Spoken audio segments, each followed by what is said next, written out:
源遠流長，大埔振興育苑的創業與傳承。作者陳淑君、鄭柏禮。聲音演繹袁翠霞，大埔浸信會公立學校陳蜜蜜同學、文善彩同學。錄音、剪接及混音廖子康。推薦序陳裕光博士、謝寶達先生。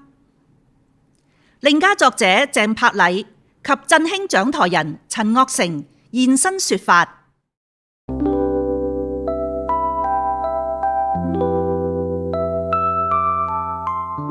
Hello， 大家好，我係大埔振興育苑陳岳成 Pius。今日咧，我嚟咧就係咧想同阿 Paul Sir 傾下偈，問下佢點解咧會有呢一本聲音書出現呢？我哋呢本書嘅出現係好偶然噶。其實你哋本書出咗6-7年噶啦嘛，一路都冇時間搞，亦都冇心機搞。但係半年前呢，有個失明嘅朋友突然間問我：喂，我想睇你啲書喎，有冇聲音版啊？當時我就好慚愧啦，我未有啊咁。但係回過魂之後呢，立即心諗，咪馬上搞咪得咯，即刻組織呢件事啊！所以就萌生呢個意念呢，就將我過去寫企業嘅傳記，可唔可以逐步咁樣變咗做聲音書咯？哦，原來係咁。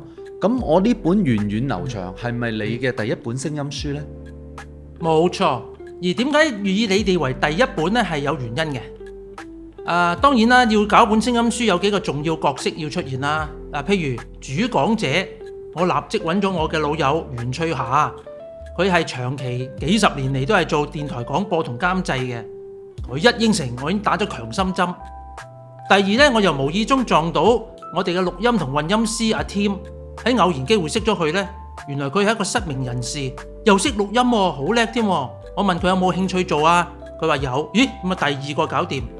而第三個呢，就係我竟然喺偶然嘅場合呢，同呢個大埔嘅浸信會官立學校嘅呢間小學嚟嘅校長呢，阿蕭校長傾偈呢，就話可唔可以揾啲學生幫手啊，錄部分啊，作為一個課外活動參與啊。佢又一口應承喎。當然啦，第四個條件就重要啦，就係因為當我要揾贊助去贊助個製作費嘅時候，我立即諗起你啊，而你又立即應承我喎。哇，真係爽朗！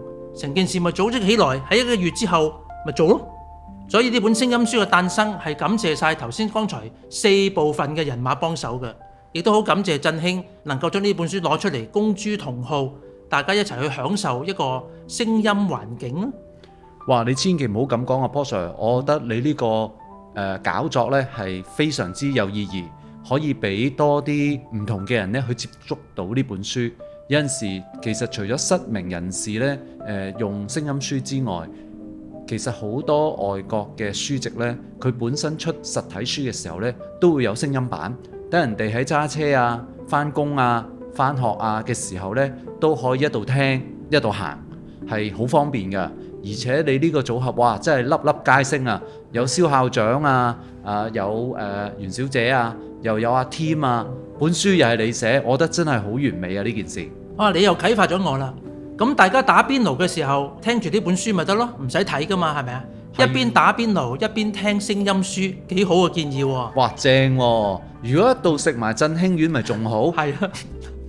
咁我喺呢度呢，想係提醒大家呢，係我最初係為一個失明人士而錄嘅，而當然你提出咗可以大家都聽啦。